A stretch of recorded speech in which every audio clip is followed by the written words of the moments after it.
জানিয়ে দেব এই মুহূর্তে হাতে পাওয়া সর্বশেষ গুরুত্বপূর্ণ আপডেট বাংলা সংবাদ। শুরুতেই থাকছে রাজধানীর হাতিরঝিলে বেসরকারি টেলিভিশন চ্যানেল জিটিভি সাংবাদিক রাহানুমা সারার লাশ উদ্ধার করা হয়েছে।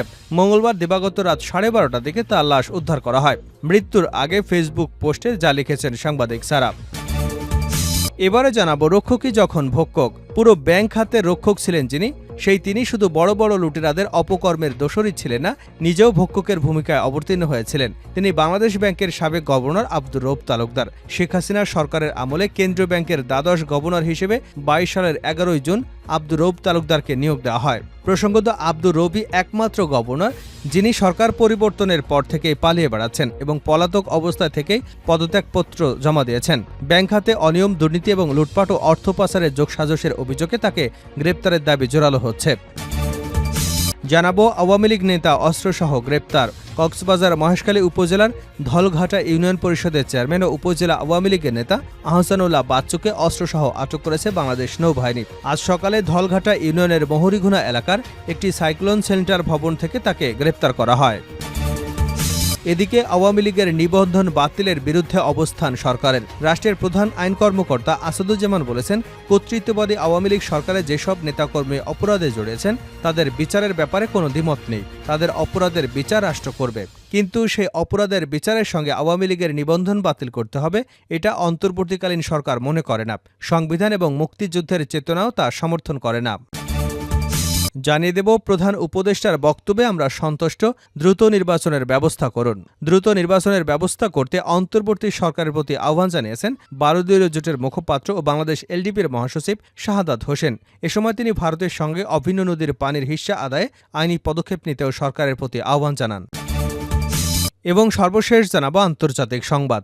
এবার ইসরায়েলকে হুঁশিয়ার করল সৌদি আরব। মুখ খুলেই বিতর্কের জন্ম দেবে ইসরায়েলের জাতীয় নিরাপত্তা মন্ত্রী ইতামার বেন গাভির। সর্বশেষ সোমবার আবারও বেফাঁস কথা বলে আলোচনায় কট্টরপন্থী এই ইসরায়েলি মন্ত্রী। তার বক্তব্যে চটেছে সৌদি আরব। সৌদির সঙ্গে ইসরায়েলের সম্পর্কের সুবাতাস বইবার আগেই সম্ভাবনা জেগেছে বেন গাভিরের বক্তব্যে তাতে ঠান্ডা জল ঢেলে দিতে পারে বলে মনে করছেন বিশ্লেষকদের কেউ কেউ। এতক্ষণ শিরোনাম শুনছিলেন, এবার বিস্তারিত। প্রিয় দর্শক, আপনি যদি এই চ্যানেলে নতুন হয়ে থাকেন, ভিডিওটি দেখতে দেখতে চ্যানেলটি সাবস্ক্রাইব করে আমাদের সঙ্গেই থাকুন। আর এই ভিডিও সম্পর্কে আপনি আপনার মূল্যবান মতামতটি কমেন্ট বক্সে জানিয়ে দিন। আর হ্যাঁ প্রিয় দর্শক, জানিয়ে দিন ভিডিওটি কোথা থেকে দেখছেন। হাতিরঝিলে নারী সাংবাদিকের লাশ। মৃত্যুর আগে ফেসবুক পোস্টে যা লেখেন সাংবাদিক সারা। রাজধানীর হাতিরঝিলে বেসরকারি টেলিভিশন চ্যানেল জিটিভির সাংবাদিক রাহানুমা সারার লাশ উদ্ধার করা হয়েছে। মঙ্গলবার দিবাগত রাত 12:30টার দিকে তার লাশ উদ্ধার করা হয়। রাহানুমা সারা জিটিভির নিউজরুম এডিটর হিসেবে কাজ করতেন। তিনি কল্যাণপুরে থাকতেন বলে জানা গেছে। সারা নোয়াখালীর সোনাইমুড়ি উপজেলার ইসলাম বা কৃষ্ণপুর গ্রামের বক্তিয়ার শিকদারের মেয়ে। মঙ্গলবার রাত 11টার দিকে তার সামাজিক মাধ্যমে ফেসবুকে রাহানুমা সারা লেখেন, তোমার মতো বন্ধু পেয়ে আমি ভাগ্যবান। আল্লাহ তোমার সর্বদা মঙ্গল করুন। আশা করি শীঘ্রই তোমার সব স্বপ্ন পূরণ হবে। আমি জানি আমরা একসঙ্গে অনেক পরিকল্পনা করেছি। দুঃখিত, আমাদের পরিকল্পনা পূরণ করতে পারছি না। আল্লাহ তোমার জীবনের প্রতিটি ক্ষেত্রে আশীর্বাদ করুন। এর কিছুক্ষণ আগে আরও একটি ফেসবুক পোস্টে তিনি লেখেন, জীবন মৃত্যু হয়ে থাকার চাইতে মরে যাওয়া ভালো। সারার স্বামী সাইদ শুভ্র বলেন, সম্পর্কের মাধ্যমে তারা 7 বছর পূর্বে বিবাহ বন্ধনে আবদ্ধ হয়েছিলেন। গতকাল সারা অফিসে গিয়ে রাতে বাসায় না ফিরে এক ব্যক্তিকে দিয়ে বাসার ভাড়ার টাকা পাঠান। তিনি বলেন, পরে আমি তাকে ফোন করে বলি, রাতে তো তুমি বাসায় আসতে, তাহলে অন্যকে দিয়ে কেন টাকা পাঠিয়েছ? তখন সে বলে, আমি ব্যস্ত আছি। কথা বলে সে ফোন রেখে দেয়। পরে রাত 3টার দিকে খবর পায় সে হাতিরঝিল লেকের পানিতে ঝাঁপ দিয়েছে। পরে ঢামেকে এসে তাকে মৃত অবস্থায় দেখতে পায়। তিনি আরও বলেন, তবে আমাদের মধ্যে কোনো ঝগড়াও হয়নি। তবে বেশ কিছুদিন আগে থেকেই আমরা স্বামী স্ত্রী বিচ্ছিন্ন হয়ে যেতে চাচ্ছি। আমরা দুজনেই কাজে অফিসে গিয়ে ডিভোর্স দিয়ে আসব। দেশের এই পরিস্থিতিতে আর কাজে অফিসে যাওয়া হয়নি। রাহানুমাকে উদ্ধার করে হাসপাতালে নেওয়া পথচারী জানান, ওই নারীকে ঝিলের পানিতে ডুবতে দেখেন তিনি। এরপর তাকে দ্রুত উদ্ধার করে ঢাকা মেডিকেলে নিয়ে দায়িত্বরত চিকিৎসক পরীক্ষা নিরীক্ষা করে জানান তিনি আর বেঁচে নেই। রক্ষকই ছিলেন ভক্ষক। পুরো ব্যাংক খাতে রক্ষক ছিলেন যিনি, তিনি শুধু বড় বড় লুটেরাদের অপকর্মের দোষরই ছিলেন না, নিজেও ভক্ষকের ভূমিকায় অবতীর্ণ হয়েছিলেন। তিনি বাংলাদেশ ব্যাংকের সাবেক গভর্নর আব্দুর রউফ তালুকদার। শেখ হাসিনা সরকারের আমলে কেন্দ্রীয় ব্যাংকের দ্বাদশ গভর্নর হিসেবে 2022 সালের 11 জুন আব্দুর রউফ তালুকদারকে নিয়োগ দেওয়া হয়। নিয়োগদানের 1 মাস পর ওই বছরের 12 জুলাই তিনি গভর্নর হিসেবে যোগদান করেন। এর আগে ছিলেন অর্থ সচিব। প্রসঙ্গত, আব্দুর রউফ একমাত্র গভর্নর যিনি সরকার পরিবর্তনের পর থেকেই পালিয়ে বেড়াচ্ছেন এবং পলাতক অবস্থা থেকেই পদত্যাগ করেছেন। ব্যাংক খাতে অনিয়ম, দুর্নীতি ও লুটপাট এবং অর্থ পাচারের যোগসাজশের অভিযোগে তাকে গ্রেপ্তারের জোরালো দাবি হচ্ছে। আব্দুর রউফের সময়কালে সংকটপূর্ণ ব্যাংক এবং আর্থিক খাতের ক্ষত আরও বেড়েছে। অভিযোগ আছে, গত 2 বছরে তার আশ্রয় প্রশ্রয়ে ব্যাংক খাতে অনিয়ম এবং লুটপাটের ঘটনা ব্যাপক আকারে ঘটেছে। তিনি ঋণখেলাপি এবং লুটেরাদের সুবিধা দিতে তৎপর ছিলেন, আবার বিভিন্ন গ্রুপ থেকে নিজেও অনৈতিক সুবিধা নিয়েছেন। ক্ষমতার অপব্যবহার করে নিকট আত্মীয়দের বিভিন্ন ব্যাংকে চাকুরি দিয়েছেন। কেন্দ্রীয় ব্যাংকের কোনো কর্মকর্তা তার সিদ্ধান্তের বাইরে গেলেই রোষানলের শিকার হতেন। শুধু তাই নয়, এসব কীর্তি আড়াল করতে কেন্দ্রীয় ব্যাংকের সাংবাদিকদের প্রবেশাধিকার বন্ধ করে দিয়েছিলেন। ব্যাংক খাতে নানা অপকর্মের এই হোতার এখনও গ্রেপ্তার না হয় জনমনে নানা প্রশ্নের জন্ম দিয়েছে। ব্যাংক খাত সংশ্লিষ্টরা জানান, গভর্নর হওয়ার পর আব্দুর রউফ তালুকদার ক্ষমতাসীনদের দলীয় কর্মীর ভূমিকায় অবতীর্ণ হয়েছিলেন।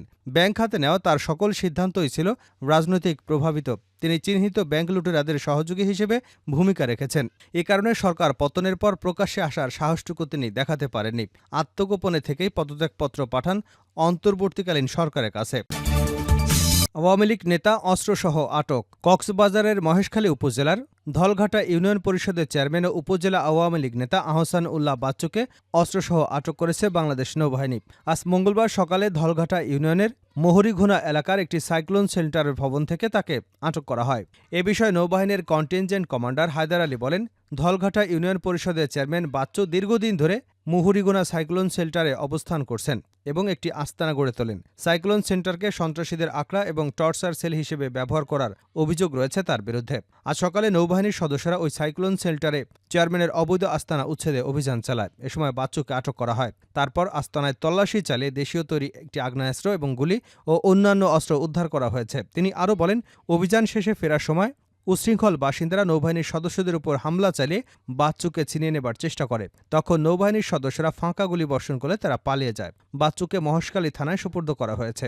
অভিযোগ রয়েছে, গত ইউপি চেয়ারম্যানে আওয়ামী লীগের মনোনয়ন নিয়ে চেয়ারম্যান নির্বাচিত হবার পর বাচ্চু এলাকায় সন্ত্রাসের রাজত্ব গড়ে তোলেন। তার সন্ত্রাসী বাহিনী দিয়ে অস্ত্রের মুখে জিম্মি করে বিভিন্ন চিংড়িঘাট দখল ও ডাকাতি সহ সরকারি সাইক্লোন শেল্টার দখল করে রাখার অভিযোগ রয়েছে। আওয়ামী লীগের নিবন্ধন বাতিলের বিরুদ্ধে অবস্থান সরকারের।